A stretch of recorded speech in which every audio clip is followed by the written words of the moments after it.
Monde agricole ce soir s'intéresse à l'aviculture, les œufs que nous consommons sur le marché, quelles sont leurs qualités ou bien quel est le poids, quelle est la valeur de ces œufs sur le côté concurrence. Nous allons en parler avec notre invité tout à l'heure, mais on suit d'abord ce reportage de Gloria Oni et on revient après.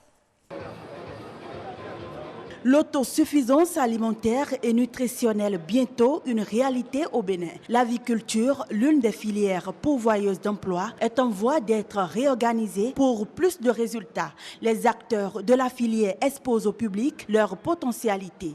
L'investissement est lourd et le retour sur l'investissement est lent. Mais je crois qu'avec les structures que le gouvernement est en train de mettre en place, telles que le FNDA, le Fonds de développement national agricole, avec ce fonds, je crois qu'on aura un bon développement. Le marché agricole au Bénin, actuellement, la demande est supérieure à l'offre. Nous n'avons pas encore atteint ce qu'il faut. Nous, notre problème, c'est d'arriver à l'autosuffisance alimentaire d'abord, avant de commencer par réexporter dans les pays, surtout au Nigeria, puisqu'on a vu que les Nigériens en ont besoin. Organiser des journées béninoises pour l'aviculture, c'est une première. L'enjeu est grand et les défis non négligeables. Nous avons promis d'ici 2021 arriver à 30 000 tonnes d'œufs. Et 2022, et nous, avec la collaboration du gouvernement, etc., nous allons commencer par faire l'exportation de nos produits. Malgré le développement de cette filière, elle fait toutefois face à de nombreuses contraintes liées notamment à la disponibilité. En Afrique, automatiquement, on peut nous-mêmes manger nos volailles, nous-mêmes développer nos agricultures, développer tout ce qui concerne l'agriculture en Afrique. C'est un métier qui est un peu délicat, mais j'invite les femmes, les Béninoises, j'encourage les Béninoises de se lancer dans l'agriculture et nous aurons de gains de cause. Dans le combat pour l'autosuffisance en protéines animales, l'aviculture est sans doute la meilleure arme du Bénin. Et ces premières journées avicoles apparaissent comme le signal pour l'amélioration de la sécurité alimentaire. Voilà, merci beaucoup à vous, Gloria Oni, pour ce beau reportage. C'est vrai qu'en matière de volaille, poulet, pintade, caille, on en consomme assez. Même les œufs, qui sont des produits de ces volailles-là, on en consomme assez. Mais la qualité de ces produits sur le marché pose un petit problème. Et nous allons le voir ce soir avec notre invité, Dona Hazoumé, aviculteur. Bonsoir. Bonsoir, madame Marchal. Je vais très bien. Merci d'avoir accepté notre invitation. C'est un plaisir. Et les volailles? Ça va bien au Bénin. D'accord. Dites-nous, est-ce que vous pouvez déjà nous faire un petit résumé sur la situation aujourd'hui quand on parle d'aviculture au Bénin? Aujourd'hui, l'aviculture au Bénin est en nette progression. C'est vrai, ça a piétiné au départ, mais en tant qu'aviculteur, et je puisse dire que c'est un secteur qui a de très beaux jours devant lui, parce que comme ça a été dit au niveau du reportage, voilà. Le gouvernement entend aujourd'hui s'est fixé des objectifs, c'est-à-dire l'autosuffisance alimentaire, surtout en matière de protéines, que ce soit la volaille dans son ensemble, les cailles et tout le reste que vous avez cité tout à l'heure, et aussi au niveau des œufs que nous utilisons comme œufs de table, œufs pour la couvaison, ainsi de suite. C'est un domaine qui est jonché aussi de beaucoup d'embûches, parce que nous sommes confrontés à une réalité qui est l'importation de produits congelés sur le marché. C'est vrai, la demande est très grande, très forte, mais je crois qu'un effort individuel et collectif se fait de plus en plus parce que lorsque nous voyons aujourd'hui la qualité de ce qui est produit, la qualité de ce qui est proposé à la clientèle, nous ne pouvons pas dire exactement que tout le monde propose une très bonne qualité de volaille. Surtout que, par exemple, quand vous achetez des œufs aujourd'hui, vous avez tendance à croire que tout est blanc. Même le jaune, qu'on appelle jaune d'œuf, aujourd'hui, n'est plus jaune en tant que tel. Oui, en fait, tout dépend du processus de production. Lorsque vous allez, par exemple, produire des œufs, lorsque vous prenez vos poussins d'un jour pour, par exemple, aller aux œufs, il y a toute une formule, tout un processus qui doit être observé. Et dans la provende que vous donnez, par exemple, à votre volaille, lorsque, par exemple, la poule, qui doit pondre des œufs à 3 mois, 4 mois, 5 mois, Et déjà à partir de 5 mois, il y a la couvaison. On peut commencer par récupérer des œufs. L'œuf que vous avez, par exemple, c'est comme une jeune maman qui fait des enfants et une autre maman qui a, par exemple, 30, 40 ans qui fait des enfants. Ce n'est pas forcément la même chose. Les prépontes ou les œufs que vous avez en départ ne sont pas forcément, n'ont pas les mêmes qualités nutritionnelles et autres, même physiques, que les œufs lorsque l'animal, par exemple, arrive à 6 mois. Il y a aussi la question de la conservation.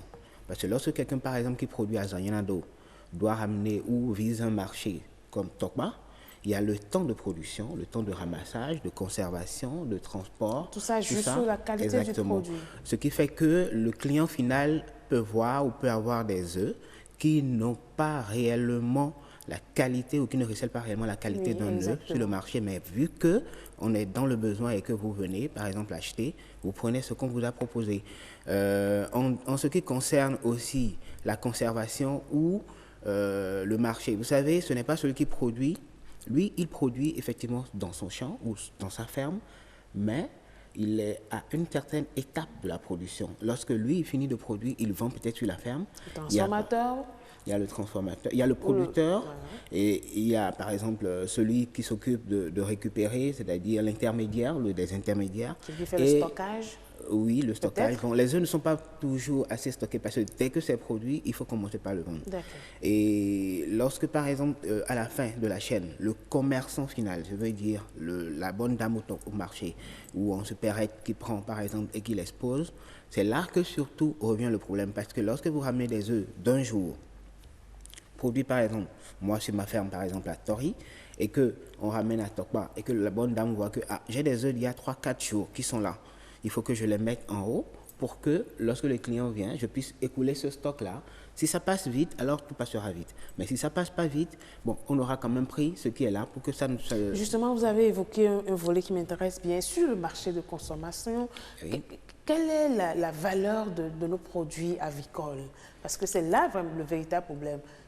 L'élevage aujourd'hui est développé, nous sommes d'accord. Oui. Mais est-ce que nous arrivons à vraiment faire face à la concurrence qui prévaut sur le marché aujourd'hui, le marché de plus en plus, nous y arrivons, madame. Nous y arrivons simplement parce que déjà, nous nous préparons et nous nous informons aussi sur comment ça se produit ailleurs, comment ça se fait. Parce que tant que vous n'avez pas l'information et que vous décidez par exemple de nourrir votre volaille ou votre cheptel par exemple juste avec du maïs, des produits typiquement produits sur place, et pendant ce temps par exemple, ce produit, même ce produit-là que vous voulez consommer sur place est utilisé ailleurs par exemple avec des améliorateurs ou des accélérateurs de croissance, et que vous voulez produire sur 6 mois et que quelqu'un d'autre produit sur 2 mois. Il y a des produits où il y a de la volaille qui se produit aujourd'hui sur le marché en 35 jours, en 45 jours. Lorsque vous utilisez des accélérateurs, c'est que vous n'aurez pas le même résultat. Je crois que beaucoup aujourd'hui ont compris que l'élevage industriel ou l'aviculture industrielle nécessite forcément ces paramètres. Mais on peut trouver le juste milieu. Et je crois que c'est ce juste milieu qui est de plus en plus recherché pour ne pas aller rien que vers des produits chimiques qui nous intoxique à la fin. Justement, donc comment améliorer alors la qualité du produit aujourd'hui au niveau du système avicole? Je crois que déjà, ça doit être une volonté d'État. Parce qu'aujourd'hui, chacun se lève, va sur un marché pour acheter des intrants. Il y a des incubateurs, puis on vient, et puis tout oui, ça. en fait, je veux dire par rapport surtout à la provende et tout ce qui rentre en ligne. À l'alimentation des volailles. Parce qu'en fait, c'est de l'alimentation, c'est ce que nous mangeons, ce que mange la volaille qui devient en fait, qui fait son poids. Et sa qualité. Sa qualité aussi. Donc, il y a aussi les facteurs, comment on appelle, je vais dire, tout ce qui a rapport avec la prophylaxie, je veux dire les soins vétérinaires et autres à apporter à l'animal. C'est bien de nous expliquer ça parce que pour nous qui n'avons pas les notions, voilà. Lorsque par exemple aujourd'hui au pays, il y a des produits qui nous sont proposés à base, je veux dire, de moringa. Simplement, il y a des produits qui sont faits à base de Nîmes et autres. On va pas trop faire du... Non, c'est pourquoi justement je ne cite que des produits.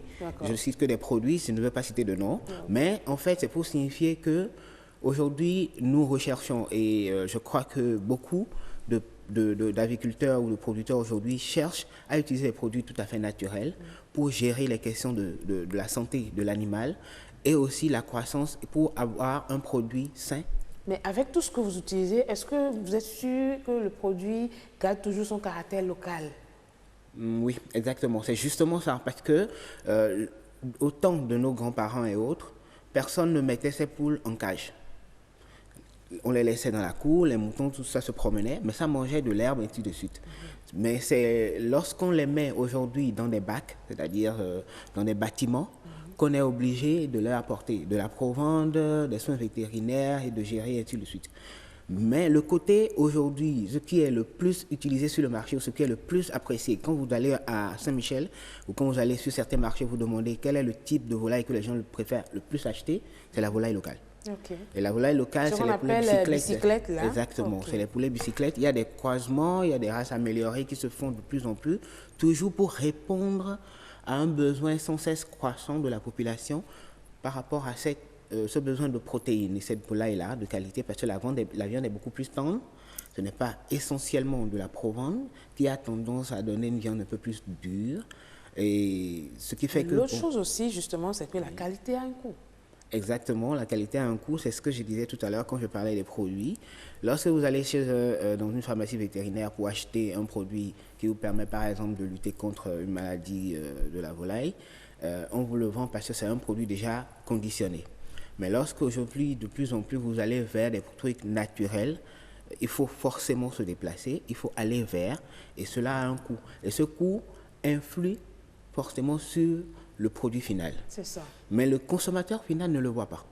Parce que lorsque je dis je veux de la viande, par exemple, je veux du poulet bicyclette, c'est qu'il y a eu un coût de production. Mais lorsque tu viens, on te dit le poulet à 3500. Moi, j'étais dans un supermarché hier, je voulais prendre poulet fumé. J'ai vu, on a mis 3500 produits locaux. Mais à côté, il y avait aussi un produit poulet fumé à 2500 qui n'était pas un produit local. C'est ça. Donc, Mais que faire alors aujourd'hui, très rapidement, puisque ce serait sûrement votre dernière prise de parole, que faire aujourd'hui pour améliorer un peu le système, ou bien pour améliorer un peu l'aviculture au Bénin?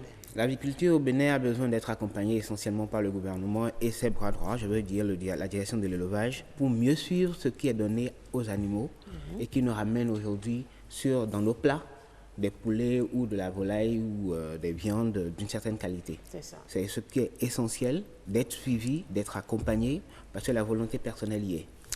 Merci beaucoup à vous, Donat Azoumé. Je rappelle que vous êtes aviculteur et avec vous, on a parlé de comment il faut améliorer la qualité des produits avicoles aujourd'hui. Certainement que nos chers téléspectateurs, déjà ceux qui sont dans le secteur de l'élevage, ont écouté, ont compris les consignes ou les perspectives à atteindre, à développer. Mais aussi, l'État central nous a bien suivis et sait qu'il faut accompagner ce qui se fait déjà, puisque le reportage de Gloria l'a dit, ce qui se fait déjà. Et nous allons tout simplement demander que l'accompagnement soit encore de plus en plus